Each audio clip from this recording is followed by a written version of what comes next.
What's up everyone, it's Curtis YZ, and I am on a rant, man, about Batman. Like, I need to say more and more about this movie because there is a lot to say about this movie. I'm gonna show you a picture. It was posted up all over the place as advertisement. This logo that you see was made popular. The spotlight wouldn't have been made popularized if this logo hadn't been made popularized. If you look at this picture here, you can see the Bat logo is quite different. When people saw that, they thought they were looking at the inside of a jaw, which is understandable. I remember noticing that and thinking, wait, when did it look like that? That must have been Batman Returns. But no, this was the first one. It was fixed and made to look a lot more iconic. I mean, this movie was the first movie to take a step away from the campiness. People were also, at first, very skeptical. When they heard that Michael Keaton had been cast as Batman, there was such an uproar because he didn't look the part, like I was talking about in the other video, check out my part 2, that he's an everyday looking man.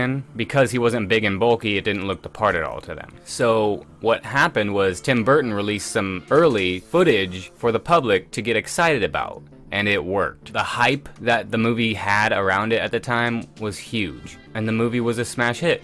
The studio started having a tizzy fit because of Michael Keaton's being casted. Because Tim Burton was able to get Jack Nicholson, the studio calmed down. This movie wouldn't have happened, just like George Lucas. Tim Burton was also fighting very hard for his movie to be made. He also had these lights here. They weren't yellow enough for him. He had to special order Ferrari lights to give it that yellow look. That shows a little bit of the dedication that this guy was really putting into this movie. He also did so many things to make sure that they were steering away from the campiness, like Robin. They couldn't write him in the story because it just didn't fit with what they were going for. So they didn't include Robin, which was a smart move. And there is a way to include Robin in this style of grittiness. You know, I'm not saying that this was a perfect movie. It could have been more realistic, like Dark Knight, and still had this amount of flair that this movie had, and it would have been even better. I think for what we got, this was a 99 out of 100. There was so much love and care put into this movie. I mean, look at this logo. That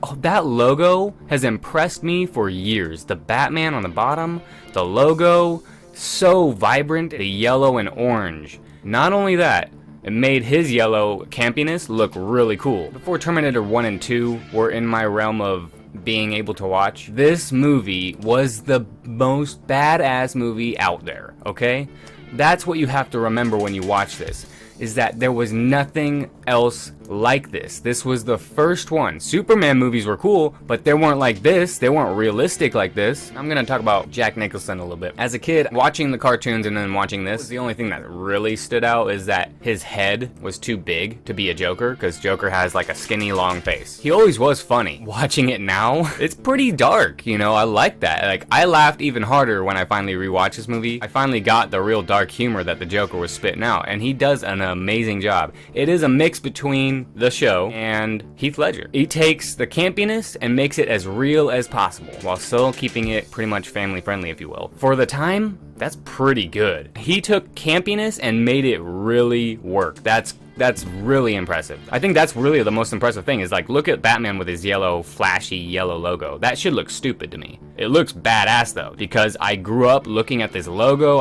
They did everything right to make me not care about any little teeny thing, and that's how they were able to keep so true to the story. Not only that, but also the Batman cartoon had a yellow logo. It was just such a big part growing up seeing that yellow logo. And when I would watch things like the Justice League and it was just a black bat, oh man, it killed me, because it just felt like the artist was lazy. You know, that's what it looked like to me. Obviously it's more realistic, and at some point I was able to appreciate that, but it didn't stand out. If anything, you should have just taken that logo and blacked it out a little bit more. But you know what? Kevin Conroy was always there to keep me around. No matter how much I didn't like the design, Kevin Conroy's voice always convinced me that I was watching Batman. Props to Kevin Conroy. Now I want to talk about Michael Keaton's Bruce Wayne. When he's in the suit, it's one-dimensional. But Bruce Wayne, you can see how he's covering it with a facade like Superman's Clark Kent. And that is what's so cool. Bruce Wayne isn't Bruce Wayne. Bruce Wayne is Batman. He has to put on Bruce Wayne's facade. I did the first Batman,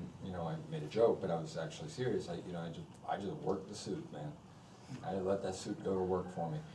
And that's kind of what you have to do. I'm very claustrophobic, and we didn't know that the suit was even going to work at all. We shot a lot of Bruce Wayne stuff, and which was the key, by the way. And I never worried about the Batman thing. Was like, the way in was Bruce Wayne. That was always it for me.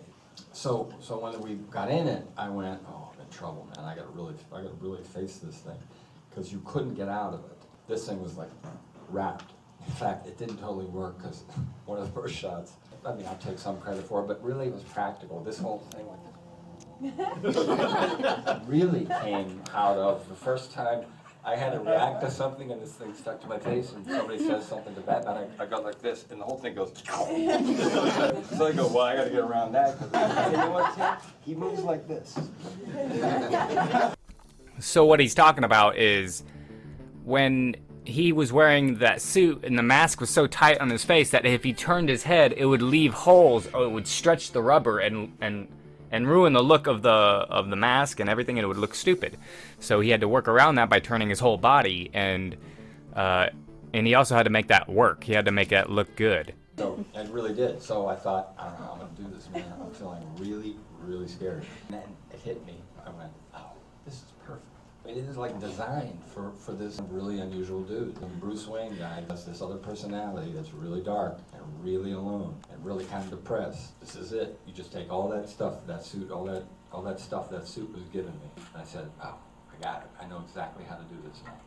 It's odd how those things happen to actors. You know, like a thing you think, I have no idea how to do this. Something will happen often in your life. It comes up and you just kind of get it. I don't know how you get it. Pretty extraordinary in that regard. I think it's fear is what happened. So there you have it.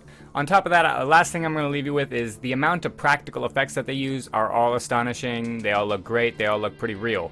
The amount of visual effects that they use, like the grappling hook, is actually just like a cartoon drawing that they make to look as real as possible, and it totally works. All those kinds of special effects back then were mostly just drawings, and it took an artist hours and hours to make something look good, and like in Palpatine's electricity or in the electricity in Back to the Future, that's all drawn, and they had to draw that lightning and make it all look good, and then put it over top of the film. All that stuff is done amazingly. The use of miniatures in this movie all looks fantastic. Props to Tim Burton's Batman '89. It is by far my favorite. This will probably be the last Batman video I have out of me, but there was just a couple of things that I still felt like I needed to get off my chest about it. There's so many things that this movie had to go through to become as good as it was, and this movie pulled it off. So thanks for watching, everyone. Press like, subscribe to the channel, and then become a member of the Curtis YZ Subscribers Group of People Club. Thanks for watching, everyone. Have a great day.